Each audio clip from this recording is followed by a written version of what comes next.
Hello, and welcome to a special Halloween bonus episode of Night Clerk Radio. I am Burke, and I'm joined by Ross Payton. Hello, Ross. Hello, Burke. And this is coming out on Halloween because we were given, I guess I'd say, an advanced copy of Winterquilt's new album, which also dropped today.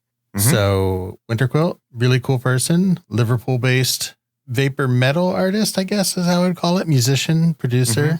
Mm-hmm. Reached out and was like, I have a new album coming out, and we really liked O Discordia, probably a longer ago than I want to think about, if I'm being honest. Past is all one thing. It's just one big blur. It's fine. Just one big blur. It was, I was like, it's just last year. I was like, no, I think it was 2 years ago. Yeah. It don't matter. It was a very good album. And yeah, we had been talking on Twitter because of the episode we did on it. And I reached out and said, do you want to talk about my new album? And I said, sure, because it's Winterquilt Music Early Access. Yeah. Which I'm always a huge fan of. And it's just fun to reach out and like interact with artists in the community and stuff, like the really cool people in the Vaporwave community. Mm-hmm. I really enjoy talking to. Yeah. Winterquilt is one of these artists sort of pushing the boundaries of like, what is vaporwave? Like, what can vaporwave be? And like we mentioned, we really like the O Discordia album. And yeah, it's really exciting to see or listen to what he's doing now, what he's producing. So do you want to introduce the album? Yeah.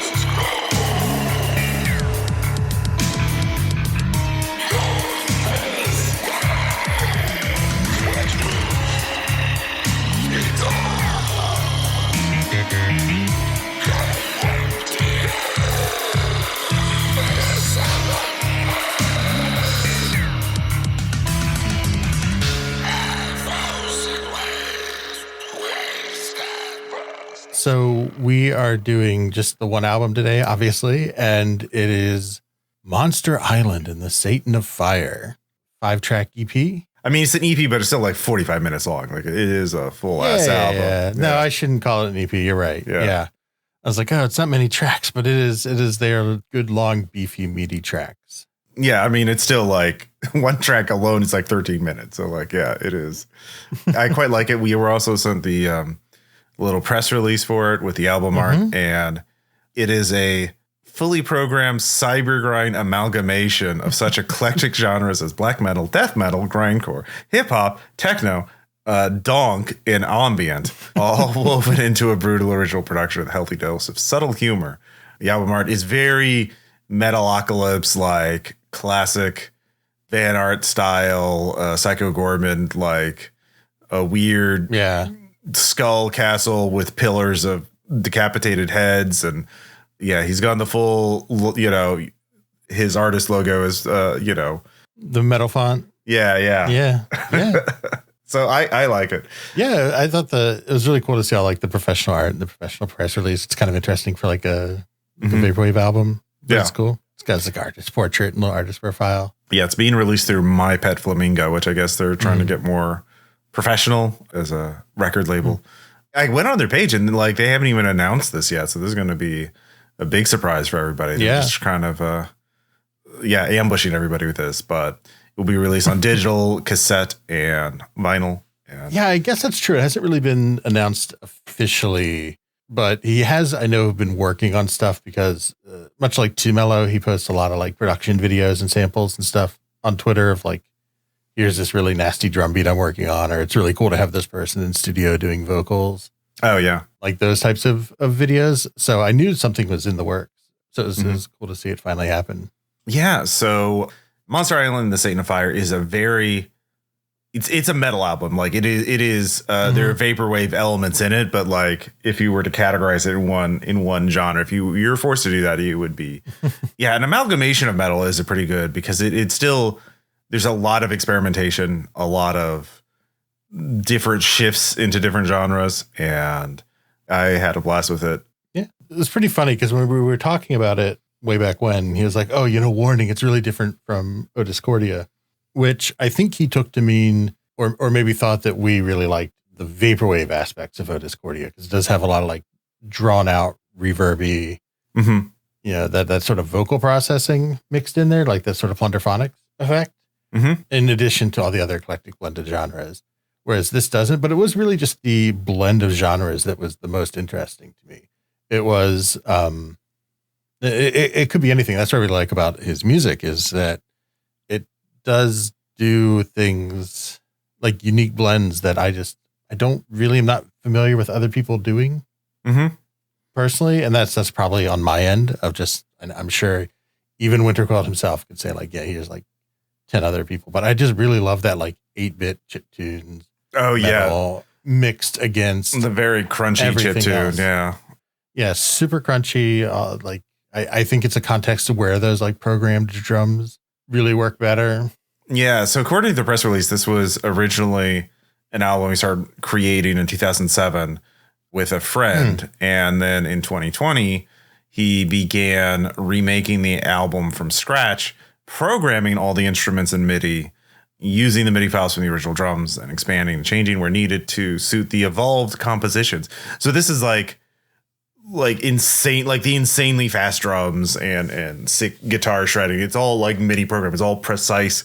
Like, I mean, if I had to characterize this album in one word, it would be exuberant. It is very energetic. It's very, let's pull off some sick shit, kind of vibes to it. So like, I'm not like a hardcore metal listener. Every once in a while I'll dip into metal. Yeah. And this would be one of the albums I would dip into with. Like, I really enjoyed it, but it is, man, it's it's like, I'm amped up on stimulants and let's get going kind of vibe for it. Like, yeah, I think so. And it's funny because I would love to know like some of the lyrical content, because I'm not great at picking apart metal lyrics, especially the grimier style of vocals versus like more clean vocals. But exuberance, an interesting choice. Like, I do agree it's really energetic, and I think that is largely the appeal of the specific subgenres of metal, because metal is such a wide spectrum. It means a lot to a lot of different people. Yeah. So we'll play a sample here in a second. I guess I probably should just actually let you hear what this album sounds like. It sounds really fucking good. It is really from the like death grindcore tradition of metal, less so than like glam or heavy metal. I mean, I'm sure those are all things that he likes and thinks about, but like the pure aesthetic to me is like 8-bit Carcass or something. Like that type of music. Yeah. Almost all the vocals are they are done by Chris Butterworth of UK extreme metal acts such as Crepulation, Castrated, that's Castrated with a K, and Castle of the Winds. So lyrics are also written by former Uncle Ghost member Michael John Gilchrist. Covers such esoteric subjects as the occult, sea monsters, witchcraft, and DIY shower construction units. And I really want to know the lyrics to that track, which is track 2, Ascent of the Slippery Way. That's why I think it's like exuberant, because there's also things like sampling of like a Resident Evil game, an early Resident Evil game. And like you mentioned, the chip tune and synth elements. Like, if this was a metal album that took itself seriously, I would think there would be, some satanic incantations and whatnot. Like, it would be, or just people screaming or sounds of torture and stuff like, I don't know. Like, again, I'm not an expert on metal, but you could just kind of get the vibe from it that he's having fun with this by all these abrupt, not necessarily abrupt, but like there's definitely a lot of shifts. Yeah. So just to give people an idea of what we are talking about, here is a bit from the track you were just talking about, Ascend the Slippery Way.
So this is the second track on the album. Comes in at like 10 minutes.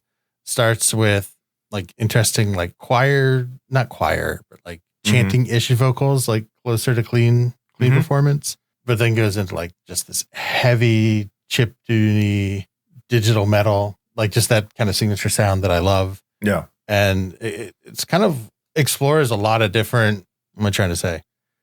Just has a lot of movement. Mm-hmm. Yeah, that's a good way of putting it. Like, I feel like this album could even be like 10. You could have cut some of these tracks into like 2 or 3 tracks, like the way that it progressed. But, you know, like one of my favorite things is like in track 4, like with the intro of the throat singing and stuff. Like there's just, it's not. And the only thing I would disagree with is I don't really get any like ambient elements in it. Like it certainly gets more chill, more atmospheric. But like, yeah, I don't know. There are definitely parts of tracks that slow down a bit. So if I remember correctly, track 1 does this where it has kind of like a breakaway for a bit. This happens towards 5 minutes in. It has this like creepy little spooky ghouls and ghosts moment where it has like more like little playful guitar and like kind of bouncing around, and it doesn't really drops a lot of the other metal aesthetics. Which I really like, because I think Discordia does that too, where it has parts that like drop away into like quiet, like there's like a Latin clave. I don't remember exactly which subset of Latin drumming it was in Discordia where it does that. That was like one of my favorite parts of the album, where everything kind of drops out for a bit and it just does something different for a minute or so. Yeah. And then comes back. So I do think there's like that parts are close to ambient, but I get that it doesn't really have like that soundscape is probably what you're maybe associating with the word. It's like in the same way dark ambient does. Yeah. I mean, if I'm going to be pedantic, it's like I would characterize it as dungeon synth and not ambient. So like, but that is very like, I'm the music critic now. Yes. Yeah. It all sounds great, whatever you want to call it. Yeah. No, I mean, I'm a big fan of dungeon synth too. So it's like, yeah. It's just, there are these shifts, and it gets very abrupt, and Winterquilt really likes doing that, and it's very cool. Like track 3 opens up with the Resident Evil sample, and then you just like instantly slammed into a wall of metal. Like it just like, fuck you. And then, the last track, boy, it goes fucking hard. And the last track is cool because it's like an homage cover track going back to, I guess, a UK grindcore band, Anal Nathrak, that they cite as an influence for like the original 2007 version of this. So that's kind of interesting. Yeah, to honor that influence, the final track on the album, Do Not Speak, is a cover version of Anal Nathrak, taken from their 2003 album, Domini non es dignus. I took Latin in high school, and high school was a long time ago. But I maybe didn't 100% butcher that pronunciation. But at least I'm using it for something, at least all those hours in the classroom were not for not. Not for not. Yeah. Metal, gets a perception that they're all the people in it are just like, depressive, raging assholes and just like, too intense and brooding and edgelordy. But like a lot of metal is just having fun and just being ridiculous and over the top and theatrical. And this is not like theatrical, but it's playing with the instruments to create interesting and fun sounds, and still like trying to hit like an emotional response. In this case, I think, again, exuberance, just that feeling when you're overwhelmed with energy and you just like, zest for music. Yeah, I think unfortunately metal really suffered from like Satanic Panic kind of era, and some bad faith genres have had issues, but in general, I think this is what I would want people to enjoy if they're interested in metal. It's not going to be on fucking Stranger Things with Metallica, but it's well, yeah, that's because it's better than that. Yeah. Well, I mean, like the fact that we've gone beyond, like Metallica was fine in the 80s, right? But like we can progress on. That's the thing. I think that's just the thing of an artist, right? Is like you get popular doing one thing, and you just keep doing that thing forever. Do you just keep doing the thing that got you the most fame or the most attention, or do you actually like? Do you keep trying new things even if it's not going to be necessarily as popular? Like that's an eternal, that's just a very, long-standing struggle for artists. And I applaud Winterquilt for like, yeah, no, fuck it. Let's, keep going beyond what O Discordia did. Yeah. That's, when he, like I said, when he said it was different from O Discordia, I was happy. I was like, great. And in terms of like doing something new, like the idea of just completely redoing a 13-year-old album from scratch in MIDI is also like a pretty impressive undertaking. Yeah. I could deeply sympathize with taking a long, dead project and trying to bring it back, resurrect it. I'm going to admit one thing, though. I don't know what donk is. He mentions donk as one of the genres, and now that's just bothering me. What the fuck is donk? Are we going to have to do... You want to do a donk episode? It's like a dance music, I thought. That was like UK dance music. Yeah. There's just so many. There's so many. Especially in the UK. God, the UK loves EDM, and they love weird-ass genres of EDM.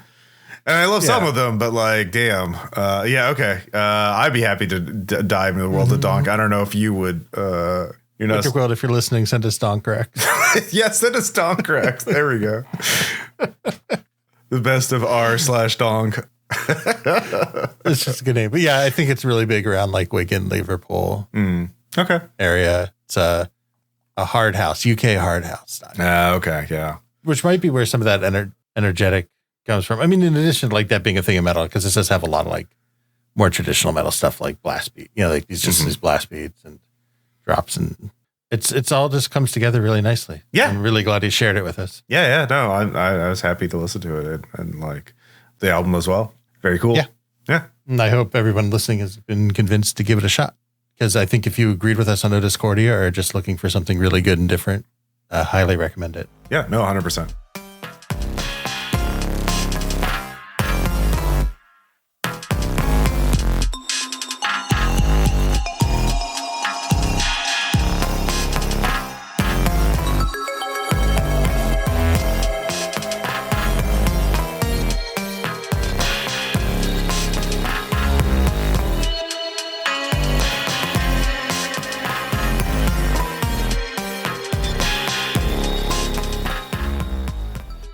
Thanks so much for listening, and thanks again to Winterquilt for the album preview. It was really cool to look at in advance of release and be able to do this bonus episode.